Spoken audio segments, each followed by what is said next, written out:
All right, it's 11:15. I think we'll get started.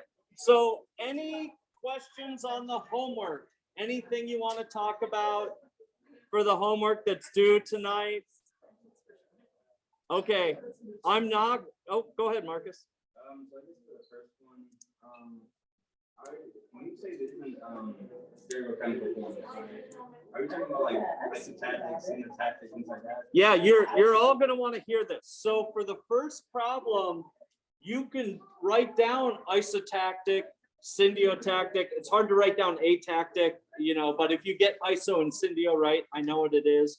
Or you could just write the two types of stereochemistry, right? The group coming out at you versus the group going behind. So show me a repeat unit of that. So if it's easier for you to write down syndiotactic and isotactic for problem one, that's cool. Otherwise, if you just want to write down, here's the repeat unit with the group coming out in front of you. Here's the repeat unit with the group going back. That's fine. Okay. And I will tell you on the third problem or the third part of problem number one, there are 1, 2, 3, 4, 5, 6 different stereochemical forms for that one. So don't forget about 1, 2 addition. Don't forget about 3, 4 addition, and don't forget about cis and trans, because cis and trans isomerism is stereochemistry as well. So there are 6 different possibilities for the third part on one, and so make sure you get all those, and then part one and part two are the usual things. Is that cool, Marcus? Yeah.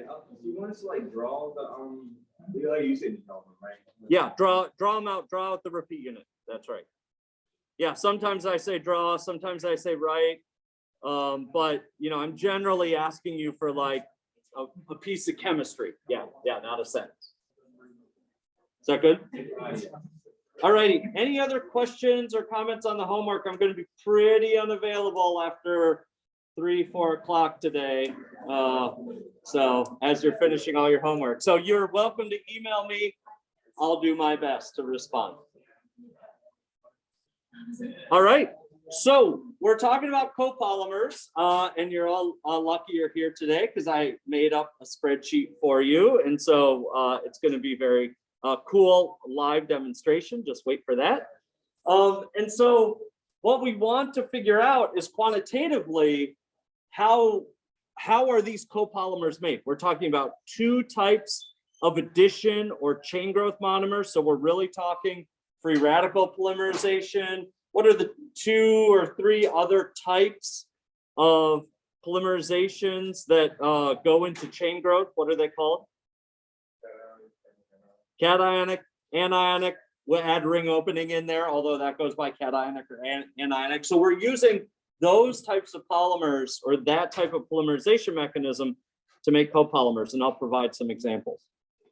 So we're talking about these 4 fundamental equations. This is the origin of what we're going to call the reactivity ratio, and this is how we think about what's the active center and what monomer the active center is going to add next. And so it's really instructive to be able to write out these equations from memory, write out these chemical reactions, and be able to think about what is going on with these rate constants. And we've talked a lot about that. We'll continue talking a lot about that.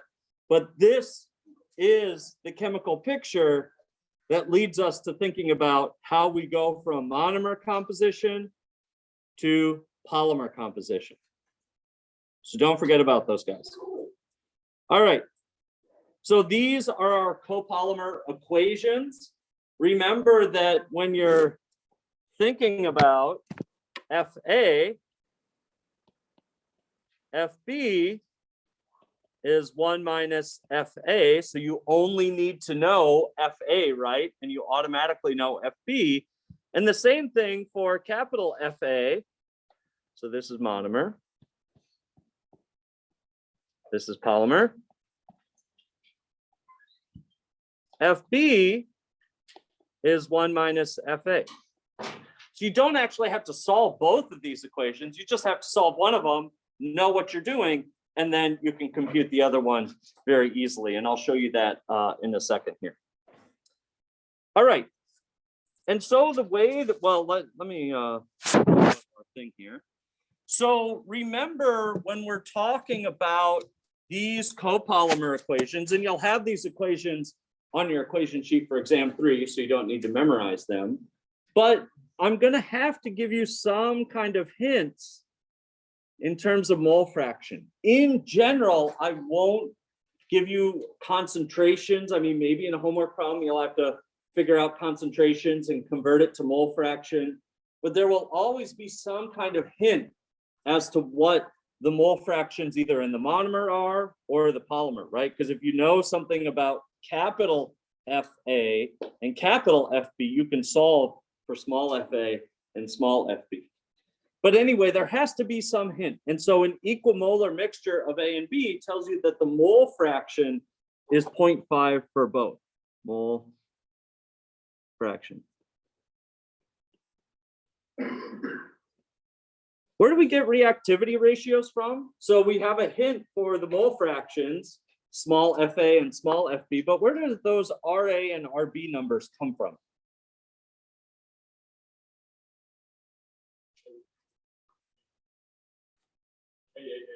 So they come from the rate constants. That's right. We can always go back to our fundamental equations. And so if I give you hints about the rate constants, that's how you get those reactivity ratios.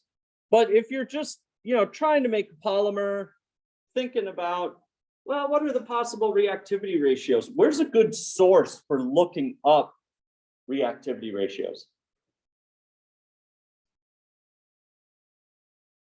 In a table in the book, right? So in general, you might have a table of reactivity ratios, and you might have to go and find the right ones. And we'll look at table of reactivity ratios as well. So there's no guarantee in the problem that I'm going to say Ra is this and Rb is that. I'll tell you what the monomers are because you need to know those in order to figure out what the reactivity ratio is. But you may have to go look in the table and say, okay, I've got a bunch of different monomer pairs here. Which pair do I need that gives me the right reactivity ratio? And we'll look at some of those tables, like I said. All right. So I encourage you over the break, as you're studying and thinking about polymers, there's no work due over the break, but you can always dream about polymers. That's fine. I encourage you to make an Excel sheet like this, or make a little Python program. I encourage you to go take a little short online course in Python because it's an awesome tool. MATLAB's fine, whatever you want, but Python's free, it's open source. It's a great program. Just take an hour course on Khan Academy or whatever, and you'll be all set up. But Excel is fine for this class. And so you should make an Excel sheet that looks like this to test some of these things. And so that's what I did. I had one from last class, but still I played around with it this morning. And so the way that I set up my Excel sheet is that how do I determine what FA is? I just picked it because it's the x-axis. I just picked it from 0 to 1. So what I did was I made a little sheet and I said, okay, I started 0, 0.5, 0.1, etc. So I increment it by 0.05 each time. And so FA can only go from 0 to 1. So that's the values that I have. How do I get FB? 1 minus FA. So I put that formula in there. So rather than typing it out, typing the numbers in 1, 0.95, etc., I just put the formula in. And so it's really important that you're able, let me see if I can highlight that. Yeah. It's really important that you're able to put in formulas accurately in Excel because then you don't have to do all the typing. You just autofill it down. You're good to go. So I got my FA and FB, small fa and small FB. I have reactivity ratio. So I say RA, just like our example problem, is 0.9. RB is 1.2. That's great. And then I calculated FA because that's going to be my y-axis now on my plot. And so what I did was I made that equation. I don't want to type in all the numbers every time. So I made that equation and filled it down. So what do the dollar signs mean in Excel? Yeah. Oh, they mean that, like that dollar will stay the same. That's right. They are locked cells in the formula, so they don't move. Those cells don't move as I fill down. And the key to this is that I want FA and FB to change, right? Because I want to calculate the polymer, the copolymer composition at each value of FA, but I want to keep my reactivity ratios the same. So rather than typing it all in and, you know, making mistakes and whatever, I've got this nice formula. This is just the copolymer equation. So that capital FA is just this FA right here, making sure my parentheses are in the right spot, making sure that Excel knows what's the numerator, knows what's the denominator. So you have to do a little bookkeeping there, but you should be able to handle that. And now I have a spreadsheet where I can calculate the copolymer composition and plot it for all values of RA and RB. So I can test this. I can change them both to 1. And we know that we get the 45-degree line when they're both 1. I can enrich the polymer in A. So let's say reactivity ratio of A is high and B is low. Boom, my polymer's enriched in A. And so this helps me figure out what's going on when I look at all these crazy plots that we're going to talk about in the next couple of slides. And so this plot from the notes is really not awesome to look at, right? If you try and stare at this thing, it's really hard to figure out what's going on. But if you make this little Excel sheet and walk through it, like we're going to do today, this really helps you understand what's going on and analyze on a case-by-case basis. So you can take this as a study aid and figure out how to make this. And if you can't get this to work, if you can't replicate these values, so this example actually gives you the real values of FA for this situation, so you can check your sheet against it. And if you can't replicate this plot for all the different reactivity ratios, let's talk about that after break. But I know all of you can do this. It's just a matter of bookkeeping and not making an Excel mistake. Any questions on this? All right, so it's kind of hard to see what's going on with this plot. That's why I put the orange 45-degree line in my spreadsheet so I could see where that 1-to-1 is. And so when we solve for this with RA of 0.9 and RB of 1.2, when we have those reactivity ratios and we start with an equimolar fraction of FA and FB, what do we anticipate is going to be the result of capital FA? So with the reactivity ratio RA of 0.9 and an RB of 1.2, okay, thinking about what that means in terms of reactions of the active centers, and then I put in 50-50 mole percent A monomer and B monomer. What is my expectation based on that situation? The polymer is going to be what? Yes. Start with a lot of B and then triple in A. It's going to be enriched in B. I mean, it'll start that way, right? But it will be overall enriched in B. And so I will have lower FA, capital FA, than small FA. So you could calculate FB if you wanted and see that it's above 0.5. But since capital FA is below 0.5, we know it's enriched in B. So this polymer is enriched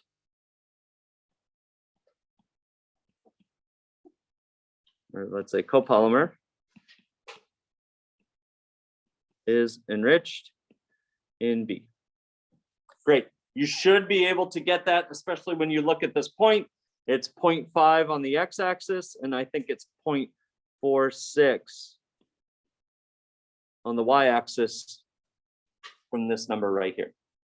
Okay, that's a little bit hard to see. And so if we go back and say, if we have a plot like this, So we said last time that the polymer is enriched in A, right? Because if we add 0.5 FA, or if we have our monomer mixture, which is 50-50 A and B, oh, look, we get an awful lot of A in the polymer. So that's enriching the copolymer in A. And so we know that RA is larger than RB, and it's actually much larger. And so if we go back to our Excel sheet, yeah, 5, 7, something like that, whatever it is, we get a curve that looks pretty similar to that, right? We don't solve for the reactivity ratios, or we didn't in that problem, but we can be pretty sure that this is the situation.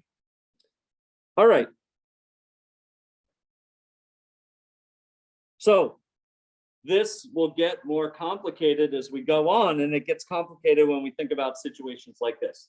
So we're going to step through each of these curves with my little Excel sheet, and we're going to talk about what's happening. So let's start off with RA equals RB equals 1. What does that mean when RA is 1 and RB is 1?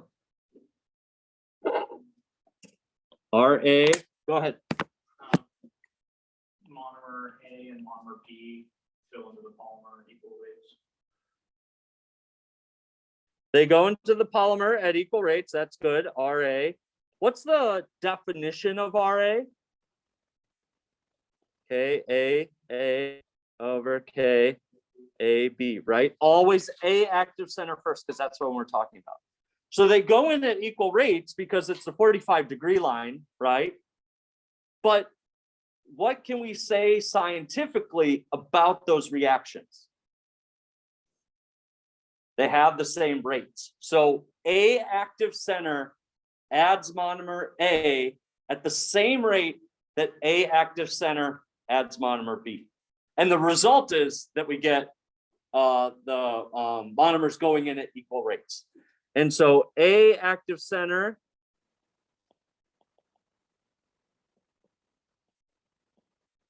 adds monomer A and monomer B at same rate.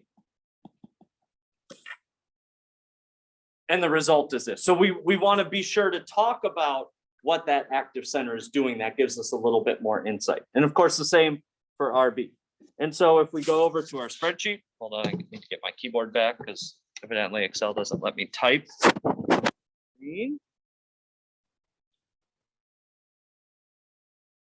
So I can check my spreadsheet because I know exactly what it should be. And so if I say RB is 1, RA is 1, boom, I get that. I don't have to change small FA and small FB. I'm computing the whole curve. My formula computes capital FA for me. I have my axes labeled. My plot looks really nice. I can understand exactly what that means. And I get the exact same result that I get from the notes. Okay, so let's tackle RA is 2 and RB is 0.5. This is similar to what we've talked about already. And we look at this thing, we say, okay, that's a short dash followed by a long dash. That's that line right there. And so RA is greater than RB. And so we should be enriched in A. So let's see, we've got 2 and 0.5. Boom, enriched in A. Looks similar to the curve. I mean, you could, dig into it if you wanted, but that's close enough for us. And we've already covered that. Any questions on that? Any comments? Who's lost? Who doesn't know what's going on? Go ahead. You ask a question. Yeah. I guess what is the why is there some word? I guess Why do some cross the line? Is that what you're going to ask? Or I guess it was some it was this Yeah. We're getting to it. That is the most complicated situation, along with this line is real as well. So look at this guy. That's a flat line, and that is RA equals RB equals 0. We will get to all these cases. We're going to step through it very systematically. Yeah. Yeah, the reason that I use the Excel sheet is that it's impossible to interpret this thing. You get all the data, it's all in black and white. I mean, this is how the plots used to look in scientific papers. It's really hard to think about this. And so we're going to step through it piece by piece. Now, based on what we just did for RA of 2 and RB of 0.5, what do we expect for RA of 0.1 and B equals 10? Enriched in B. And so we're still plotting FA here. And so this polymer, these small dashed lines, is enriched in B because it's below the 45-degree line for the whole composition for A. So let's say RA of 0.1 and RB of 10. RA of 0.1, RB of 10. Great, looks good, right? So this is enriched in B because even when we're adding a lot of FA, we have 0.6 monomer FA, we're only getting a little A in the polymer, which means that the rest of it has to be B. And so if we're adding 0.6 FA, how much FB are we adding? What's the value of small FB if small FA is 0.6? 0.4, because they both have to add up to 1, right? And if capital FA is 0.1, what is capital FB? 0.9. They both have to add up to 1. Don't forget about that. So that's why it's easy to figure out what's going on with the other monomer when we only plot FA. Now, on the exam, I will caution you to look very closely at what I'm plotting. We'll never plot small FA versus capital FB. That's just too confusing. But the plot may be small FB versus large FB. It will most likely be small FA versus capital FA, but make sure you look at the axes so you don't mess up something easy, even though it's a little bit different. Yes. So for this one, the little FA is bigger than the little FB. What does that mean? Well, remember, we get to pick what the little FA and little FB are. That's just our monomer mixture, right? So that's defined in the problem. So the x-axis is our independent variable, if you want to take it like that. So we get to choose what small FA and small FB are. That will be in the problem statement or something like that. So their amounts don't really matter. Well, they are in the copolymer equation. So small FA and small FB, you have to know from here, right? You have to know small FA and small FB to solve for capital FA. Oh. Yeah.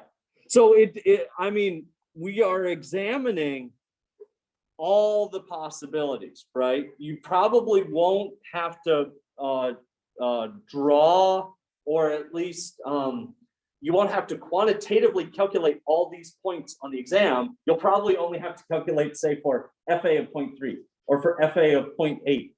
But you'll know based on the reactivity ratios that for all values of FA, when FB is high and when RB is high and RA is low, the polymer will be enriched in B. So you want to know the general trend, and then you want to be able to calculate a specific point. Is that cool?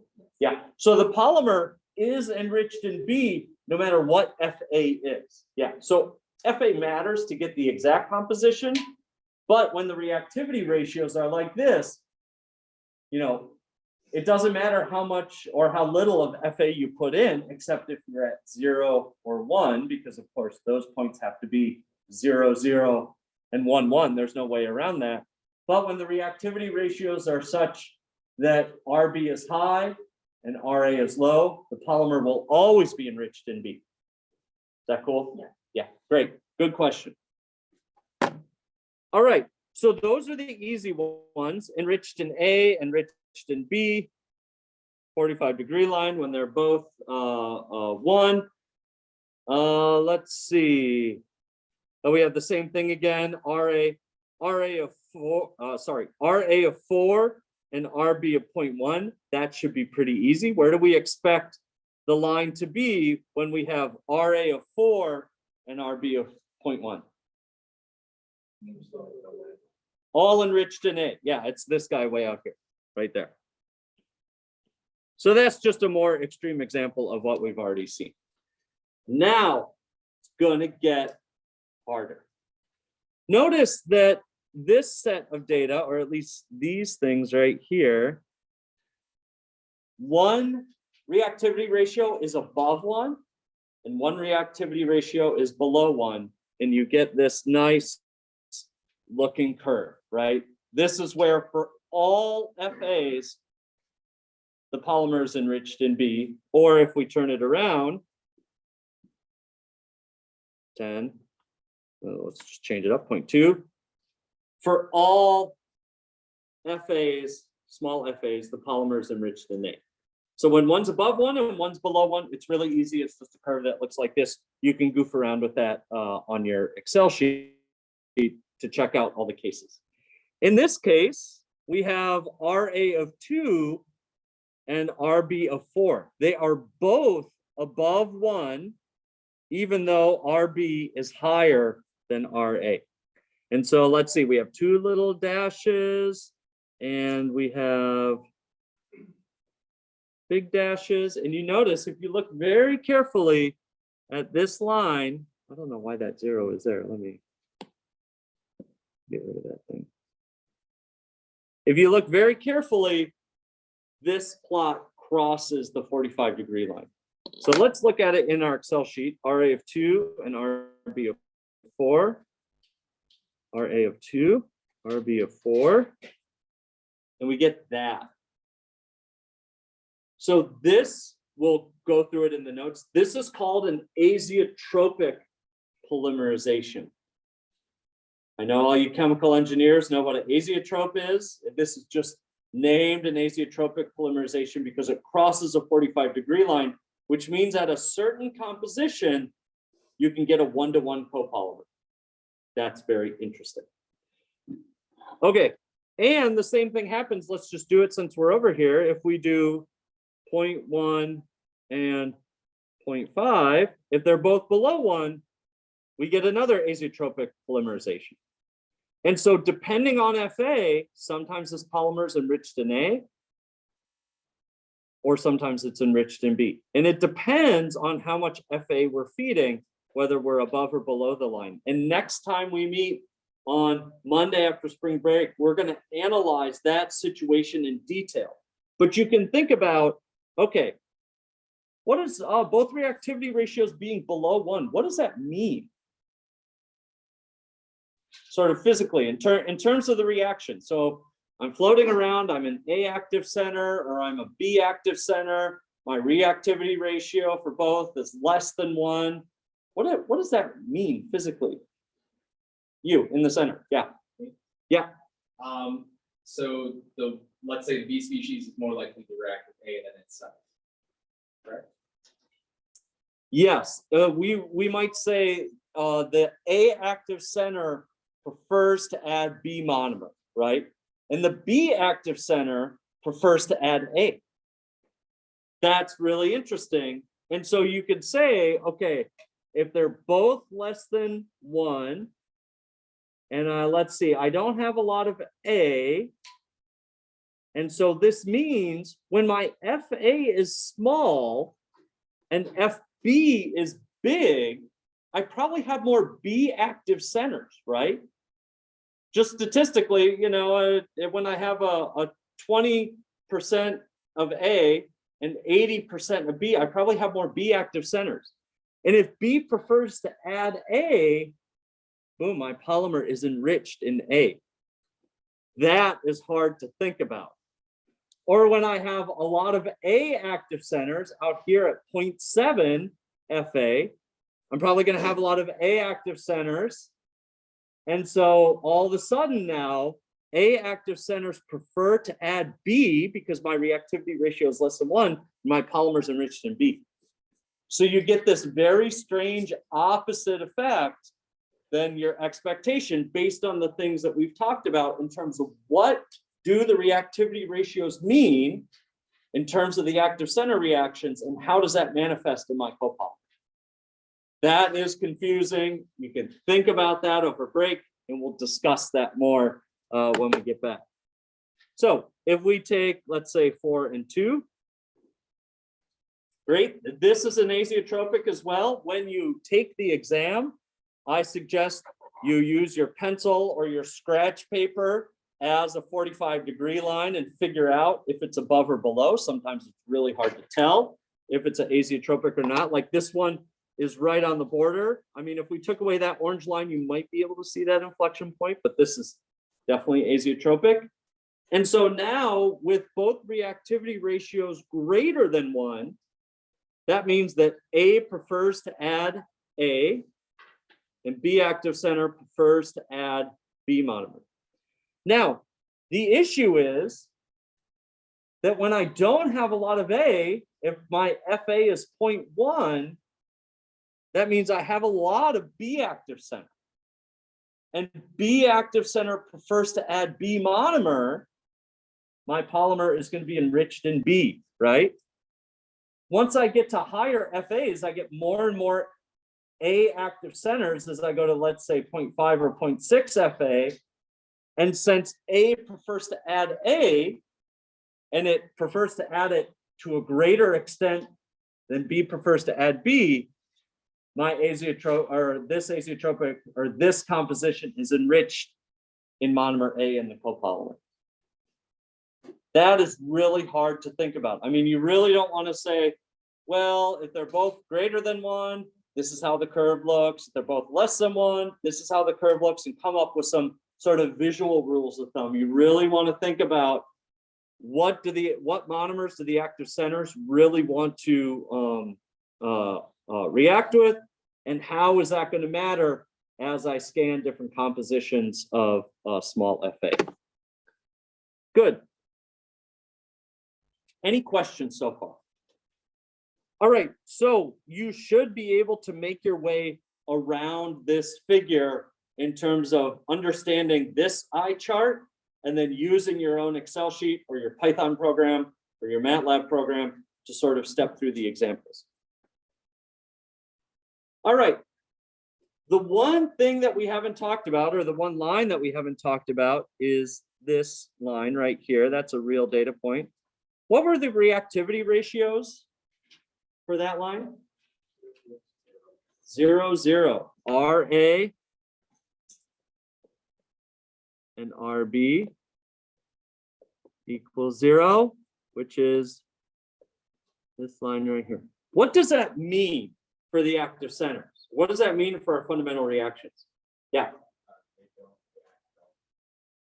They don't react at all with their own monomer, which means if I have an A reactive center, what monomer does it add? B.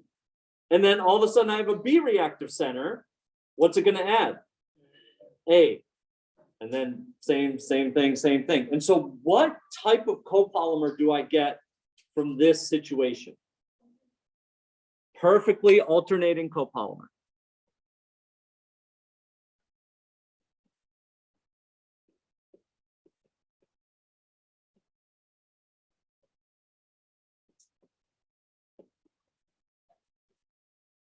And by definition, something that's perfectly alternating with two components, AB, AB, AB, the mole fraction of monomer in the polymer has to be what? 0.5. A has to be 0.5 and B has to be 0.5. It doesn't matter what small FA is, right? We could feed 5% of monomer A and we would get an alternating polymer. Of course, till we run out of A, which you can't add A if it's physically impossible to add it. So if we put in 0 here and 0 here, why does my Excel sheet look like this? Why doesn't it have a line that's straight across? Yes. Oh, for some reason I was anticipating you saying why it drops off. Oh yeah. Why does it drop off at the endpoints? It's because you cannot make polymer if you have none or all of them. That's right. You get an undefined. Well, the mathematical reason is when you put in a 0, you get an undefined value for that formula, and so Excel does not love that. But it computes the rest of the points just fine, and you get the little waviness at the end because I say plot a relatively smooth line. So we do get the same result, even though Excel can't really handle this mathematically.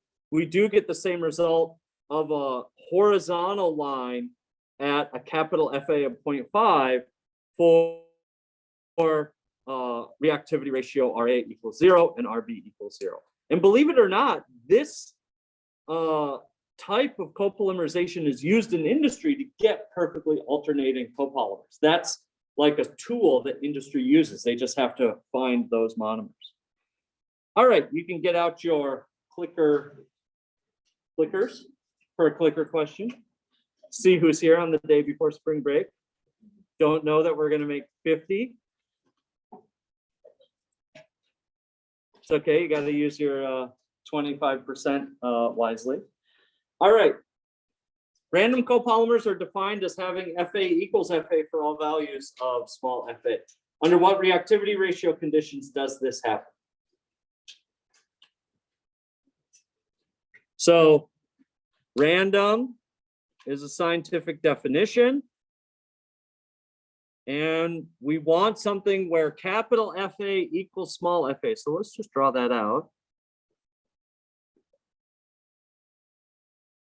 And on a plot where the x value equals the y value, what do we get? 45-degree line, right? That's straight. And 1, 1. So that looks very familiar. And so based on our clicker question or based on our Excel sheet, we know that RA and RB equal 1 under this condition. So this is really useful, so you can enter your answer. This is really useful just to commit to memory. And so this is called random copolymerization. That's why random are in quotes. This is defined as a random copolymerization when RA equals 1 and RB equals 1. And the result is this 45-degree line. So this is by definition. Okay. Let me stop my clicker. 43, that's not too bad. Okay, great, straight line. We've already gone through this, but this, because the black and white chart is hard to read, I've done some highlighting so you can go through this. If you really have a problem getting your Excel sheet to work, remember, these give you some values. If I remember, I'll try and publish some other cases so you can check your values against mine, because I think my spreadsheet is right. Although, you know, buyer beware, but I think it checks out. And so you really want to make sure your spreadsheet can get this result before you dance through these other cases. All right. This one is weird. I will just say it because polymers have been invented over decades. And so they had to come up with some interesting situations. And one really interesting situation is when the multiple of something equals 1. It's just how they came up with it. And so when the product of RA and RB is 1, or when we have specifically this situation where RA is a reciprocal of RB, so if you multiply both sides by RB, right, RA times RB equals 1, or vice versa, if RA is a reciprocal of RB, you get this thing called ideal copolymerization. And what's funny about this is ideal copolymerization does not result in the 45-degree line on our composition plot. It results in something like this. And so the question is, why the heck is it called ideal copolymerization, right? It looks like some sort of deviation. But if we go back to the definition of the reactivity ratios, ideal means that the relative rates of the active centers are the same towards a given monomer. So A star and B star react with monomer A at the same relative rate. And that's called ideal copolymerization. It doesn't make a ton of sense. You know, random copolymerization being the 45-degree line, okay, I can see that makes more sense. But if you analyze the reactivity ratios, in terms of what the active centers are doing, then it makes more sense. So if we break this down into RA is KAA over KAB, and that equals this now 1 over RB. This is a reciprocal of RB. KBA equals KBB. That tells us about the relative rates of the active centers. And that's just an interesting case when they were inventing the copolymerizations. That's the case they came up with, and they named it ideal copolymerization. This is something that you'll just have to commit to memory. All right. Any questions so far? Okay, so we talked about azeotropic copolymerizations based on our Excel sheet. And so you will have this equation. So remember, for an azeotropic polymerization, they both have to be less than 1 or both greater than 1. So when you have this situation, you can use this formula to figure out where this azeotrope is. And the azeotrope, again, let's go RA2 and RB of 4. Well, that's convenient.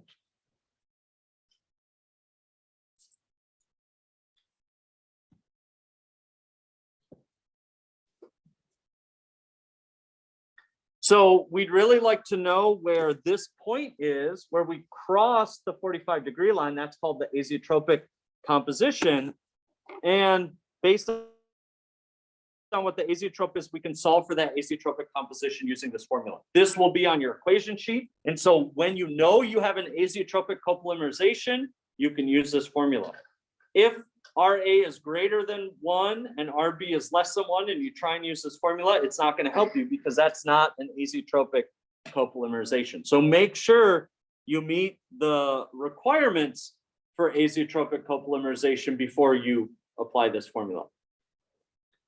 And again, azeotropic copolymerization is useful because even if you don't have a random copolymerization where the reactivity ratios are 1-to-1, this is a method for getting what you feed in terms of the monomer composition or the monomer mole fraction. So if you look at the azeotrope, because it lies on the 45-degree line, FA of, let's say, 0.55, and then capital FA of 0.55 here. And so even though your reactivity ratios are not 1, RA doesn't equal RB equals 1, you can still get a copolymer at a defined composition if you feed in the right monomer concentration, if you know where that azeotrope is. That's why azeotropic copolymerization is useful. Any questions? All right, we have a couple more minutes. Oh, was there a question? Yes. If the graph curves the 45-degree line, but FA is equal to 0.5, is it block polymer? No. So none of these are block polymers yet. We're going to talk about blockiness in a second. Yeah. So these are short little runs of sequences. So remember, most of the time we're talking about copolymers looking like this, where there's like 5 A's in a row, couple B's, few more A's, couple B's, a few more B's, couple A's, so we would call this still a copolymer or statistical copolymer. This is not a block copolymer or a blocky copolymer yet, but we'll get there. Any other questions or comments? All right, we have one more thing to talk about today. All right, so if we're feeding in FA of 0.8, let's take this dotted line. Well, let's take this line right here. So this situation is RA of 4 and RB of 1. And so if we're feeding in an FA of 0.4 and we're getting a capital FA of 0.75 or something like that, what is happening to monomer A as a function of time? So remember, there's no time in these equations, in these copolymer equations. It's at a specific time. But if I have a mole fraction of monomer of 0.4, and I'm making polymer, and the mole fraction of that monomer in the polymer is 0.75, what is happening to my A monomer as I go further and further along in my polymerization? What's that? A is being consumed faster than B. And if A is consumed faster than B, what is happening to small fa? It's going down as a function of time, right? And this is really important because all the stuff we've done so far is just a snapshot in time, or what we say, small conversion, just a few polymers made, right? And then our monomer mole fraction doesn't change. But if the polymer is enriched in one monomer or the other, we get what's called compositional drift. Which means under the condition where small fa doesn't equal big fa, right? More or less monomers going into the polymer than is sitting there in the monomer mixture, fa and fb are going to change with time. And so when fa and fb change with time, that's called compositional drift. And that means that you're making different polymers or polymers with different compositions as you do more and more polymerization. That's really interesting. That's kind of shown in this diagram, although this is not the greatest picture of compositional drift, because remember, the real situation is you're making polymer at 10% conversion, you're making polymer at 50% conversion, you're making polymer at 100% conversion, because in chain growth copolymerization, we have conversion versus molecular weight. But you can see at the start of the polymerization, you have more orange. And at the end of the polymerization, you have more blue. And what this really says is that polymers at low conversion can be enriched in one monomer. And then when you go to higher conversion, the copolymer composition can be different. And so you can think about this in terms of, let's take our diagram that we just made. Where's our diagram? So FA, we start, or small FA, we start with 0.4. Great, we're making polymer. Those initial polymers are enriched in A. So we get about 0.75 capital FA, right? And we make polymer for a little time. FA goes down, and all of a sudden we find ourselves here. Let's say after a certain conversion, FA is 0.2. And so now we're getting polymers where capital FA is 0.6. So we've changed our monomer mole fraction, and that changes the polymer mole fraction. And the only way to do this is to do accounting for the mass or the moles of monomer A that we use as a function of time. Then we calculate a new mole fraction, and we recalculate the copolymer composition. And then we take another time step. We recalculate small FA, recalculate large FA. That will be done in your senior level polymer classes. There's a little table that, as a function of conversion, you can get all of the different polymer compositions. And this always happens unless you're on the 45-degree line. So the 45-degree line, if you're at the azeotrope, or if your reactivity ratios are both 1, when small FA equals large FA, you don't have any compositional drift because you're consuming monomers in the same mole fraction that they are in the mixture. Okay, that is a lot of tricky stuff. It's a lot of tricky plots. Compositional drift we'll talk about after spring break. Make sure to turn in your homework. Make sure to have a safe spring break, and I'll see you Monday. Thanks a lot.